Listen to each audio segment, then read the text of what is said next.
नमस्कार साथियों। इस टॉपिक में बात करेंगे यदि आपका वसीयत संबंधी कोई भी मैटर पेंडिंग में है, आपको वसीयत को चैलेंज करना है, कैंसिल करना है, तो एक बहुत ही महत्वपूर्ण आदेश जितेंद्र सिंह बनाम मध्य प्रदेश सरकार जो कि सुप्रीम कोर्ट का आदेश है, उसके बारे में हम बताएंगे। जो कि ये आदेश जो है वो आपकी वसीयत कैंसिल कराने में काफ़ी मदद करेगा साथियों, ठीक है। और मैं कुछ कानूनों के बारे में बात करूंगा साथियों, सेक्शन 107 के बारे में, जो वसीयत कैंसिल के बारे में प्रावधान करता है कि भाई ये कंडीशनों का पालन नहीं हुआ तो वसीयत कैंसिल मानी जाएगी, स्वतः शून्य मानी जाएगी।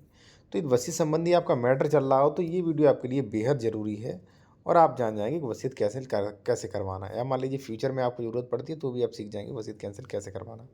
सबसे पहले साथियों हम कानून के बारे में बात करेंगे, उसके बारे में हम सुप्रीम कोर्ट के आदेश के बारे में बात करेंगे, ठीक है। सबसे पहले आप कानून जान लीजिए, अगर वसीयत आपको कैंसिल करवानी है तब, ठीक, और नहीं करवानी है आपको, मान लीजिए वसीयत अपनी बचानी है तो भी आपको ये जान लेना चाहिए कि इन कंडीशन में वसीयत खारिज हो जाती है, तो इनसे सावधान रहना चाहिए पहले से आप, ठीक।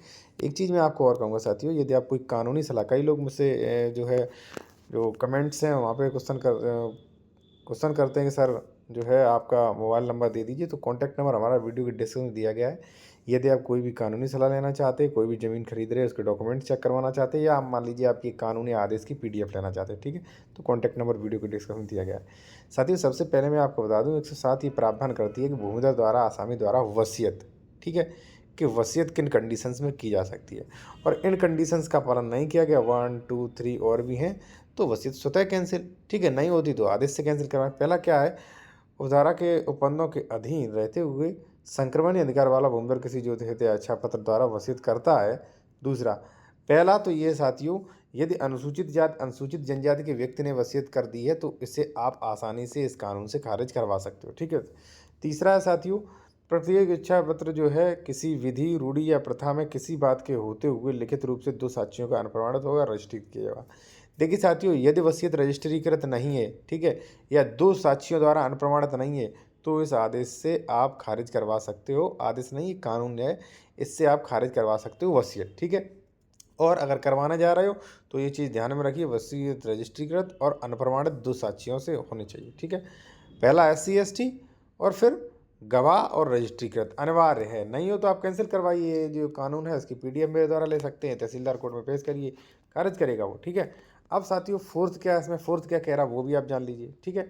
फोर्थ कह रहा है कि असंक्रमणीय अधिकार वाले वाले किसी भूमिधर या आसामी को किसी जोत में अपने हित या इच्छा पत्र द्वारा वसीयत करने का अधिकार ना होगा। देखिए असंक्रमणीय अगर मान लीजिए ये जो थी जमीन जो थी वो साथियों असंक्रमणीय अगर मान लीजिए ज़मीन है, ठीक है, असंक्रमणीय वसीयत है, तो ऐसी कंडीशन में 100% आपकी ज़मीन जो है वसीयत जो है वो कैंसिल हो जाएगी, क्योंकि उसे अधिकार ही नहीं होता, ठीक है। तो अगर आपकी वसीयत संबंधी कोई मैटर चल रहा है तो आप उसमें ये देखिए कहीं ये ज़मीन जो है वो श्रेणी नंबर किस श्रेणी नंबर की थी, कहीं ये ज़मीन नॉन ट्रांसफरेबल राइट्स वाली तो नहीं थी।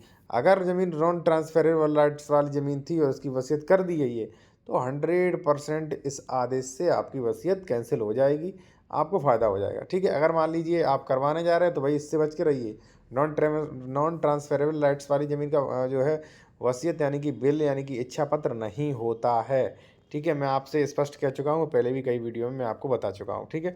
और दूसरी चीज़, यदि लीगल एडवाइस लेना चाहते हैं इस मैटर पे तो ले सकते हैं, कॉन्टैक्ट नंबर वीडियो के डिस्क्रिप्शन में मेंशन किया गया साथियों। साथियों अब आते हैं हम अपने टॉपिक पर, एक सुप्रीम कोर्ट के बहुत ही महत्वपूर्ण आदेश के बारे में। देखिए, यदि आपका वसीयत संबंधी मैटर चल रहा है और ये कानून मान लीजिए अगली पार्टी ने सारे फॉलो कर दिए हैं, फिर आपको वसीयत कैसे कैंसिल करवानी, कैसे चैलेंज कर सकते हैं। देखिए साथियों, यहाँ पर आप देखिए ये वाला पॉइंट, ठीक है,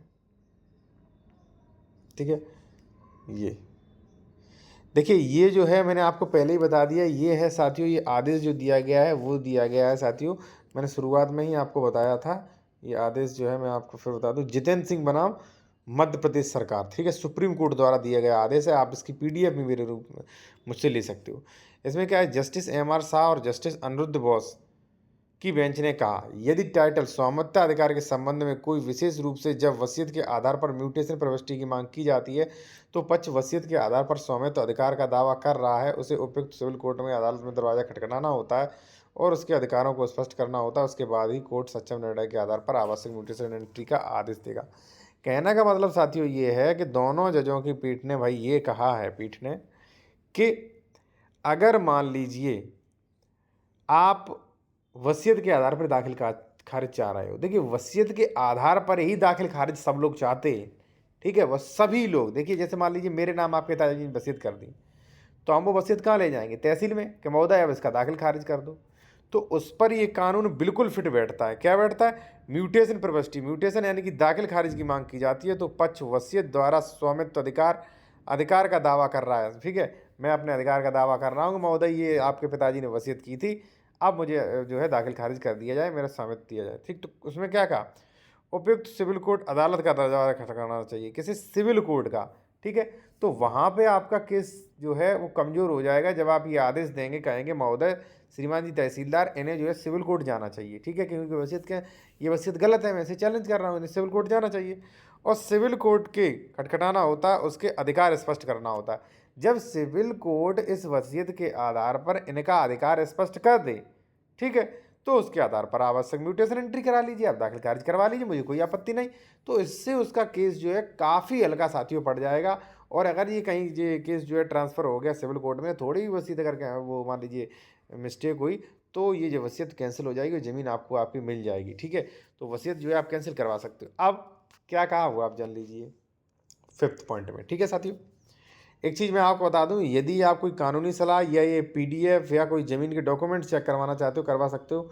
ये कॉन्टैक्ट नंबर हमारा वीडियो के डिस्क्रिप्शन में मेंशन किया गया साथियों, ठीक है। डायरेक्ट कॉल मत करिए, व्हाट्सएप पे मैसेज पहले करिएगा। जैसा कि हो सकता है कि कानून के तय नियमों के अनुसार म्यूटेशन प्रविष्टि व्यक्ति के पक्ष में कोई अधिकार स्वामित्व या सरोकार प्रदान नहीं करती है। उसने स्पष्ट कह दिया कि भाई म्यूटेशन एंट्री, दाखिल खारिज एंट्री जो है वो किसी भी व्यक्ति के पक्ष में अधिकार, सरोकार, हित, टाइटल, स्वामित्व प्रदान नहीं करती है। भाई ज़रूरी नहीं कि इससे मालिक बन जाओ, नहीं मानता हूँ मैं, ठीक है।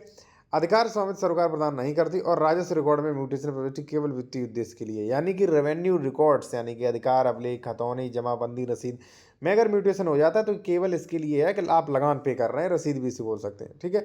यदि टाइटल संबंधी विवाद है, ठीक है, क्योंकि वसीयत एक टाइटल संबंधी विवाद है, ठीक है, वसीयत तो विशेष रूप से वसीयत के आधार पर जब म्यूटेशन की मांग की जाती है, यानी कि दाखिल खारिज की मांग की जाती है, तो वसीयत के आधार पर टाइटल अधिकार का दावा करने वाली पार्टी को उपयुक्त सिविल कोर्ट अदालत का रुख करना होगा, ठीक है। किसका रुख करना होगा साथियों? सिविल कोड का रुख, ठीक है, स्पष्ट वही बात मेंशन की गई। और अपने अधिकारों को स्पष्ट करना होगा। भाई सिविल कोर्ट में जाइए, अपने अधिकारों को स्पष्ट कर दीजिए, ठीक है। उसके बाद ही सिविल कोर्ट के निर्णय के आधार पर म्यूटेशन एंट्री होगी। जब सिविल कोर्ट ये मान ले कि हाँ वसीयत सही है, वसीयत के आधार पर आपको मालिकाना हक, टाइटल, स्वामित्व दिया जाता है, अगर ऐसा आदेश दे दीजिए तब आप दाखिल खारिज करवाइए तहसील में आके, डायरेक्ट नहीं कि डायरेक्ट आपने तहसीलदार, और अक्सर यही होता है साथियों, डायरेक्ट तहसीलदार के यहाँ केस चलता है, तहसीलदार डायरेक्ट दाखिल खारिज का आदेश देते, जो कि गलत है। मैं भी मानता हूँ साथियों गलत है। पहले वसीयत पर विचार होना चाहिए, ठीक है। जब जब मान लीजिए जो भी मान लीजिए सिविल कोर्ट है वो वसीयत को खारिज या मान लीजिए सही ठहरा देता है तो उसके आधार पर ही तहसील को चलना चाहिए, ठीक है। बाकी आप लीगल एडवाइस के लिए कॉन्टैक्ट नंबर वीडियो के डिस्क्रिप्शन में मेंशन किया गया है।